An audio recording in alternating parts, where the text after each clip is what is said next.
mkuu wa jeshi la Burkina Faso, Captain Ibrahim Traore, ndio kiongozi mdogo zaidi wa eneo hilo na mwanajeshi mwenye ukakamavu ambaye amekuwa akikosoa zaidi mikakati isiyofanikiwa ya mtangulizi wake dhidi ya Islamic State na mwanamgambo wa Al-Qaeda.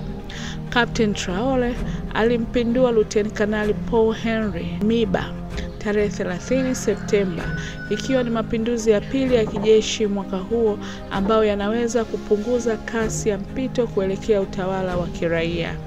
Traore mwenye umri wa miaka 34 alianza kazi yake ya kijeshi mwaka 2009 na amehudumu katika vikosi mbalimbali mashariki na kaskazini mwa Burkina Faso.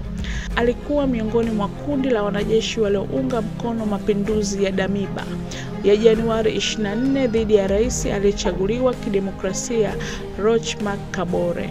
Hata hivyo, miezi 8 baadaye, mgawanyiko uliibuka katika serikali kuu inayojulikana kama vuguvugu la Patriotic for Preservation and Restoration.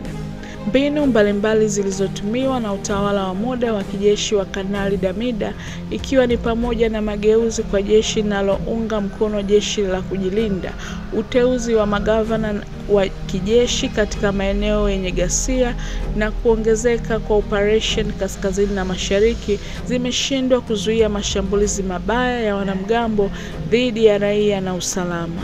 Kulingana na wachambuzi wa data za migogoro, Burkina Faso ilichukua nafasi ya chini jirani ya Mali kama kitovu cha ghasia za wanamgambo mwaka huo na kusababisha maandamano ya kumtaka Damiba kujiuzuru.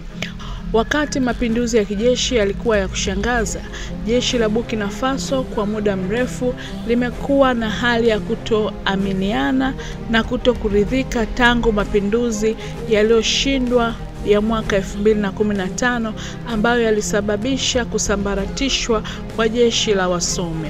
Maadili ya vikosi vya usalama yameathiriwa zaidi na mashambulizi ya mara kwa mara ya waasi na mazingira duni ya kazi, hasa katika maeneo ya mipakani yenye hali tete.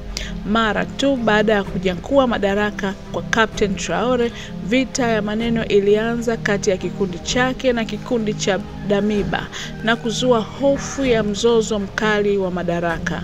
Kujiuzuru kwa Damiba tarehe 2 Oktoba kulimweka Traore kuwa msimamizi wa jeshi lililogawanyika linalojitahidi kukabiliana na uasi wa kikatili ambao unaendelea kuyumbisha sehemu kubwa ya Burkina Faso na Sahel pana. Kwa simulizi zetu nyingi za kitaifa, kimataifa na michezo, karibu kusubscribe, kulike, kushare na kucomment. Asante.